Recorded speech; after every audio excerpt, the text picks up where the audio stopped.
seen the terms kicking around, okay, in one of my Cs or some of the questions I did, but there's theoretical probability versus experimental probability. And you need to be awake for this one, okay? I don't think it's that difficult to understand, but it is a new concept, right? So how do we differentiate between experimental probability, which I'm going to use EP for, start moving forward, and theoretical probability? The probability of event A occurring based on trials, experiments, or surveys. That is what experimental probability, that's how it's different. It's based on actual events.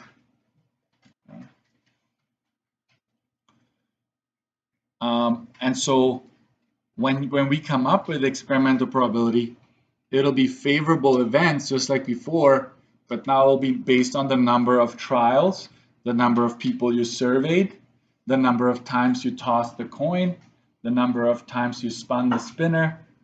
It's going to be based on actual trials, right? So that's what I call by trials. Can I just say this is also known as the sample space. Sample space. So you're taking a sample and you're performing it a predetermined number of times. I'll tell you already, if your number of trials is very small, like if I want to know like the favorite brand of clothing at Sisler, and I just ask 10 students, too small of a sample size, way too small.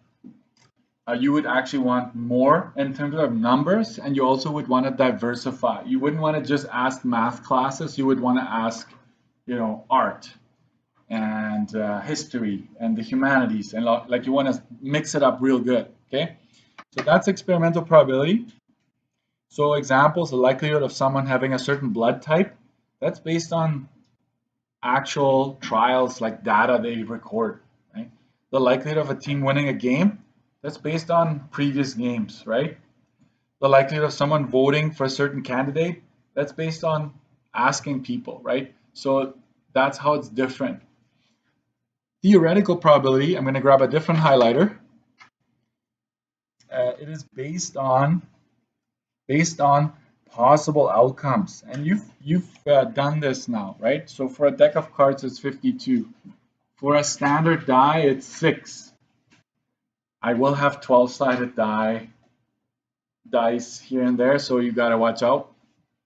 But standard will be 6. So highlight this part: number of possible outcomes. Number of possible outcomes. That's how it's different. Okay. All right. So the likelihood of someone drawing an ace, likelihood of someone rolling a 5, spinning a spinner and it landing on a certain color.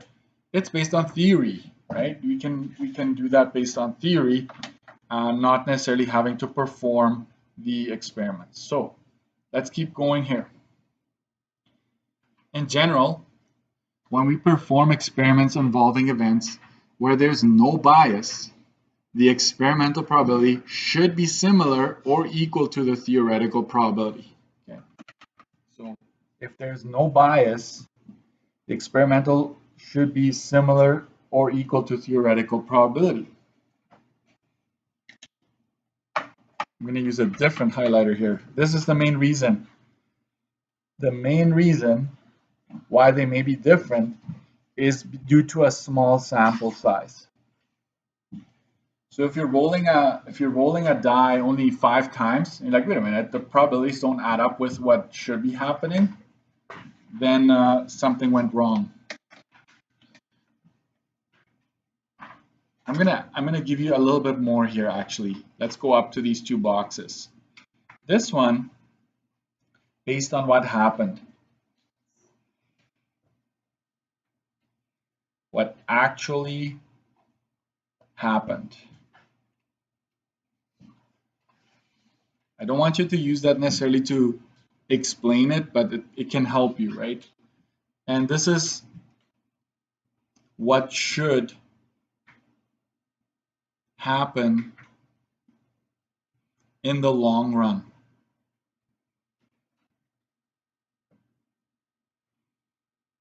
Why do I say in the long run? Because, you know, when we have a probability of drawing an ace, for example, we say 4 out of 52. You think that if there's a chance that someone draws a card 4 times in a row and they get an ace every single time. And you might say, hey, it's 100%, because out of 4 times, every single time that person drew an ace. But that's not true. It's too small of a sample size. You need to like draw probably 100, 200, maybe even 1,000 times until those probabilities kind of settle and line up. So small sample space, I will highlight this here. Small sample space, experimental probability will not be equal to the theoretical. If you have a large sample space, the experimental probability will be approximately what the theoretical is, if not exactly the same. Okay. And I will show this to you in a bit. Another very important concept, I'm going to use a different color because I want things to stick out. This is very important here. When you make a prediction and you know both probabilities, we use theoretical probability to make a prediction. Like if you know both of them, the theoretical is the one you should be using to making a prediction in the long run. Do not use the experimental one if you know both. If you don't know both, you go with what you have. That'll be dependent on the question. Okay. So let's keep going. The examples will hopefully do the trick for us here. Look at those bags that I drew. Aren't they nice? Like a little, I don't know, that's the best I could come up with. So let's go to 28. It's hard to draw with your mouse, right? And so that's the best I could do after 500 attempts. A bag contains various letter tiles as seen below. Alex draws a tile, records the results, then places the tile back in the bag. The process is repeated 8 times. Highlight that part. The process is repeated 8 times. It's telling you the number of trials. Let's write that on top. Number of trials. Number of times this thing has been tried. Okay? Here are the results. So the first time we got an A, then a B, E, G, A, F, A, C. This is what actually happened. Okay? So I'll do this. What actually happened.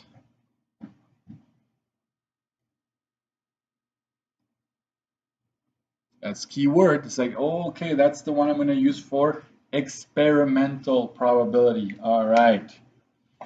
So watch this. The province wants you to know the difference between the two. So let's say, state the experimental probability of drawing the letter A. So we're going to say this, EP of drawing an A. How many trials? You can either read here, or you can just say 1, 2, 3, 4, 5, 6, 7, 8 times. 8 times he drew a letter, so 8 trials. And how many times did he get an A? 1, 2, yeah, 3 times. 3 A's. So let's state that as a decimal. That'd be 0.375. And as a percentage, it would be 37.5%. Okay, cool. This could, right? You could have used dies, a die. You could have used cards, whatever. In this case, this is the scenario. Next, state the theoretical probability of drawing the letter A. And you're like, isn't that the same thing? Nope. Theoretical probability of A is, are we going to look at what happened, or are we going to look at the bag? With theoretical, we're going to look at the bag. Like, what are my possible outcomes, right? 10 letters. Oh, sorry. Are there 10? 1, 2, 3, 4, 5, 6, 7, 8, 9, 10. Thank you. 10 letters in bag. Okay. Write that down so it makes sense. So this is 10 letters in this bag, right? So, and then you count how many A's are there. 1, 2, 3. There are 3 A's in this bag. 3 A's in bag.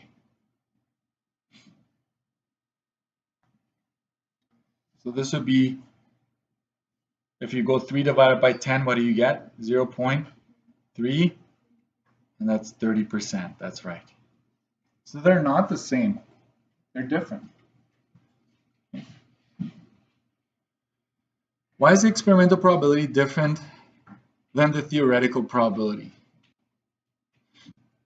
Why is experimental probability not equal to theoretical probability? That's what this question is saying. Why is that? And your answer will be way too small of a sample size. Way too small of a sample size. So I will say this. This is due to the low number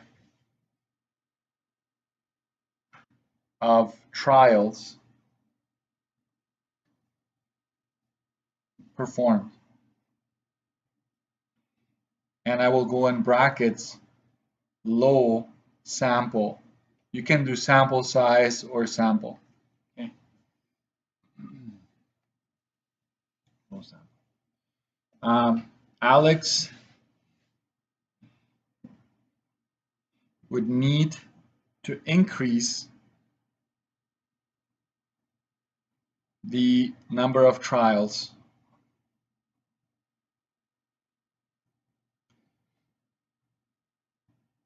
so that EP is approximately equal to TP.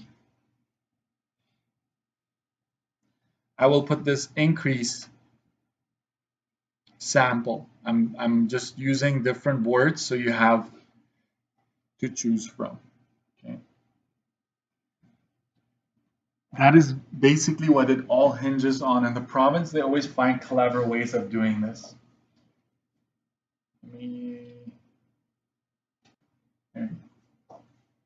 Due to the low number of trials performed, low sample, Alex would need to increase the number of trials so that EP is approximately equal to TP. In other words, increase the sample size, right? Draw more, record more, right?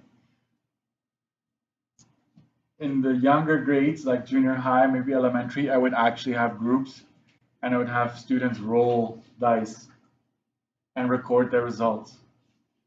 And after 20 trials, I'd be like, stop. So how many times did you roll a 1? How many times did you roll a 2? And it didn't add up to what we are expecting. Because it's supposed to be 1 out of 6 for every number, right? So increase our trials. So we went 100 times, 200 times. You can tell how much fun they'll have with that, right? Maybe I should do it with you. I don't know. I don't know if you're gonna appreciate it. But anyways, after a long sample size, then you start seeing the 16%, 16.67 to be specific. If Alex would draw, this is very important, if Alex would draw 500 tiles, how many times would you expect to draw letter A? Prediction.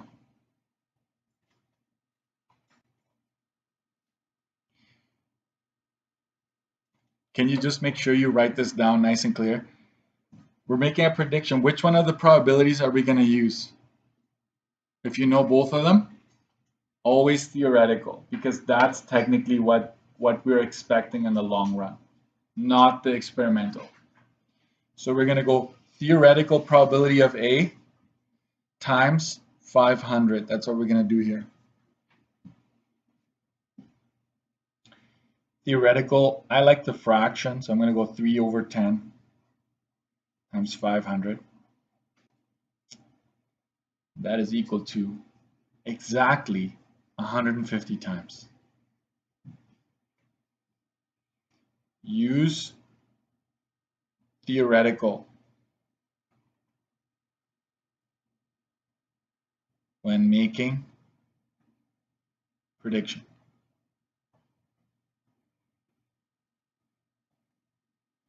I will say that sometimes you will not have your theoretical. Then you have to base it on the experimental. Like blood type, they know what the probability is of you having a certain blood type. It's based on experiments. You can't go with theoretical. You can't say, oh, out of 10 people, each person is going to have a different blood type. No, there's one that's more prevalent than the other one.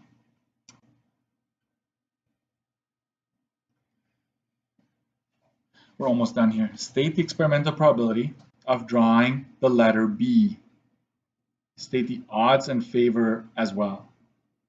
And then it says, state the theoretical probability of drawing the letter B. Can I ask you to do that right now? I want the experimental probability here, and the theoretical probability here. I want to see if you're able to do that. You're basically just putting two numbers down. Would you be able to do that? I feel like you would be able to do that. And 29 after I do this one. So the experimental probability of drawing a B, remember, it's based on the trials. So you don't go to the bag, you go to what happened here. And it's still 8. 8 times the experiment was performed, so it's out of 8. And how many B's were drawn? Just 1, right? If you look at the results, so just 1. 1 B drawn, right? Trials.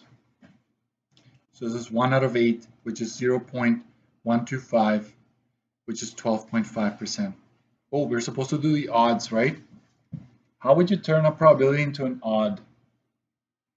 You take this first number, and then on the other side, you just go 8, right? And you move on. Nobody's going to stop me. You remember the promise you made me? I will never put the total and the odds. Yeah. So this number, yeah, right, you subtract because you want the times you did draw a B and the times you did not draw a B. There you go. 1 to 7. I throw those in all the time because I want you to not forget about converting. Okay, I want that to be there. What's the theoretical probability of drawing a B? TP of B. There are 10 tiles still in the bag, and I'm gonna go check how many B's. 2 of them. 2 B's in bag. So that is 2 over 10, which is 0.2, which is 20%. Odds against, what? Why did you have to do the against part, Mr. Richard? Odds against B, right? So you basically want not B. So if it's against B, that means that B goes there and not B goes here because of the not, right? So B is here, not B is there. So you will have to go 2 goes here, and then this will be 10 minus 2. So this tells you which number I put down first, right? And that ends up being 8 to 2, which you can reduce, but we're just going to leave it at that. So for tomorrow, homework, do the AC, right? And I will say page 29 if you're up for it. Do page 29 right now. I will probably find the key and post a bunch of pages following this. I think it's like 28 to 38. I'm just going to post all of those pages if you want to do a bit more already.